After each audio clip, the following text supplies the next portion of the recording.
I want to welcome you back to another video, and if it's your first time here, my name is Young Fizz. I also go by mr.dopestatus on Instagram, and I make helpful machine tutorials as well as other audio related content, so please consider subscribing.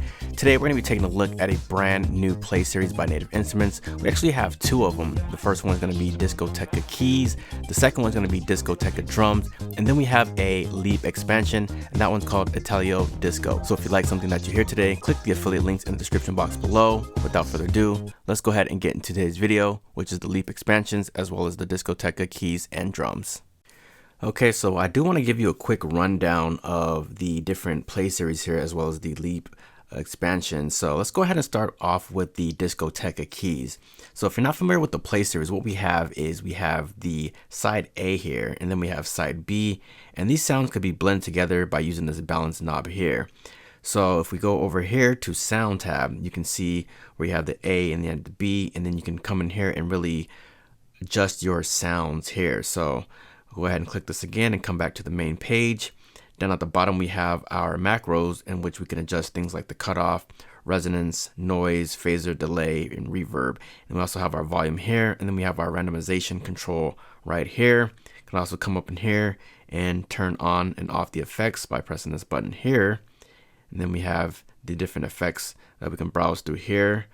So exit out of that there. And then we have the macros that we can adjust. And then of course we have our settings. So really easy to use play series. The same kind of goes for the Discoteca, the drums. This is slightly different here, but it works in the same way. But here we can see we have 16 pads, which correspond to the different sounds here. And you can go ahead and select the kit up here, and we can adjust things like the pitch, the volume, the pan, velocity curve, and really do some interesting things here. Down at the bottom we have the macros, then we have the different effects, then we can adjust the macros there. Another cool thing here is that we have the patterns. We can always click and drag this icon here and drag it over to a sound slot here. So there's a lot of different things that you can do with these play series. Okay, so for the Leap expansion, we have different kits that we can work with, and of course it's spread out through these keys here, and then we use the black keys for effects. So if you hit all the white keys, we're going to be playing loops or one shots, and then the black keys, they're exclusive to these effects here, and you can also adjust some of the effects as well right here. So really cool stuff here. If you haven't seen my video on this, then I encourage you to go back and watch that. For the announcement video, just type in FizzENT contact 8 and it should pop up for you on YouTube. Alright, so that is just a quick overview. Let's go ahead and dive into the different play series here, which is Discoteca keys, Discoteca drums, as well as the Leap expansion.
Alright, so if you enjoyed what you saw today, then definitely click the like button, hit that subscribe button, don't forget to turn on the bell notifications. Also, you can download these using the link in the description box below. I'll leave it at the top of the description box. It's your boy Young Fizz, Mr. Dope Status. We will see you on the next video. Thank you for tuning in, and we are out.